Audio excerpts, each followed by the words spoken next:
You guys did something the last couple of days that really floored me. I said that I thought we should just take back America. This is part of what I'm talking about, that other narrative of what this country should be. Instead of reacting to what Trump and the MAGA Republicans do all the time, let's push their narrative away and write our own. So what does that look like? So when I said that the other day, people have been flooding, as I asked, social media with what it means to be an American. And here are just a few of them that I pulled. I am America. My forefathers immigrated here, raised families here, fought in wars, voted, worked, lived, and died for this country. I carry their immigrant blood in my veins, swore my oath to the Constitution, and defend this republic today. I am America. Here's another one. Real Americans who believe in American democracy don't treat people that are different from them like dirt. That's un-American. And when you do that, you don't get to call yourself a patriot. You don't get to claim the flag. I am America. I want our country to thrive and strive toward the promises of its foundation, to create a world in which more opportunities for more of us build collective strength and individual fulfillment. I served the public for 30 years, first as a teacher and then as a scientist, and I will not give up. All right, so what does that look like?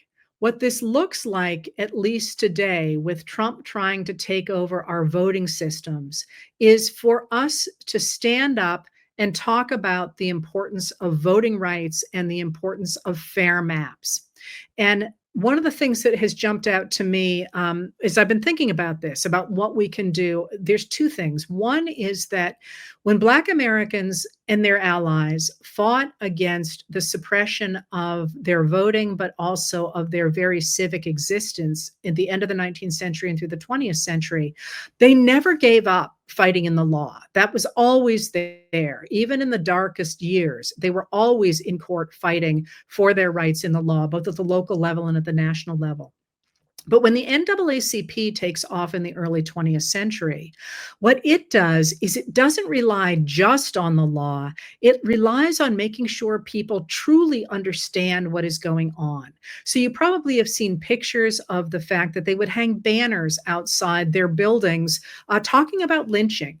Or they had The Crisis, which is this great newspaper that was edited by W.E.B. Du Bois that made a point to highlight everything that was happening.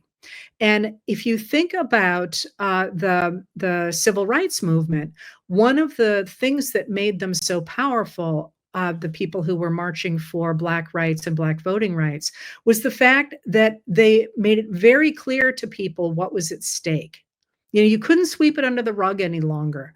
You had to look at the fact that Black Americans did not have rights and that this was contrary to the Declaration of Independence and the Constitution. And so I that's one of the things I think about. And the other thing is the fact that when you think about the takeover of the Republican Party by the MAGAs, the people who became the MAGAs, that really happened in the 1990s. And one of the reasons that they were able to do that was because of Rush Limbaugh.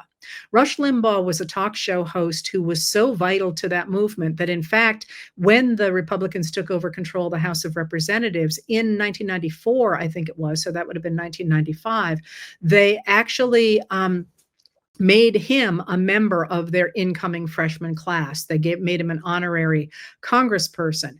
And the reason he was so important was because when he said to people, hey, flood the phone lines of your congresspeople to demand something, they would do it.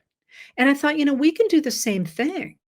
And you put those two things together, the idea of making sure people understand what's at stake and making sure our elected leaders hear about it. That's a recipe for changing the narrative in the United States. So one of the things that it seems to me that it means to be an American is to insist on the right to have a say in our government, which is in the Declaration of Independence, after all, quite literally.